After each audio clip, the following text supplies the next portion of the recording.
آپ کے سامنے رکھتا ہوں جس سے ہمیں اندازہ ہو جائے گا کہ توبہ کرنا کیسا عمل ہے، اور اگر گناہ ہوتا ہے انسان سے، انسان ہونے کے ناطے خطا ہوتی ہے، لیکن اگر انسان اس پر افسوس اور شرمندگی اختیار کرتے ہوئے توبہ کرتا ہے تو اللہ اس کے بڑے سے بڑے گناہ کو معاف کر دیتا ہے۔ آئیے دیکھتے ہیں حضرت عمران بن حسین رضی اللہ عنہ بیان کرتے ہیں، جوہینا قبیلے کی ایک عورت اللہ کے نبی کی خدمت میں حاضر ہوئی۔ جوہینا ایک قبیلے کا نام ہے۔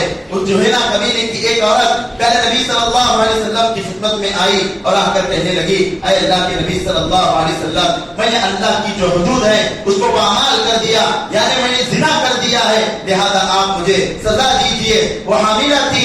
اللہ کے نبی صلی اللہ علیہ وسلم نے اس کے سرپرست کو بلایا، اس کے سرپرست کو بلا کر کہا، حکم دیا کہ اس کے ساتھ اچھا سلوک کرو، یہاں تک کہ اس کی یہاں بچے کی ولادت ہو جائے، یہ بچے کو جنم دے۔ اس شخص نے ایسا ہی نبی کے حکم کے مطابق اس کے ساتھ اچھا سلوک کیا، اور جب اس نے بچے کو جنم دیا، اللہ کے نبی کی خدمت میں اس عورت کو لایا گیا۔ اللہ کے نبی صلی اللہ علیہ وسلم نے اس پر جو ہے زنا کی حد، زنا کی جو سزا ہے، اللہ کے نبی نے اس پر نافذ کر دی اور اس کو سزا دے دی گئی۔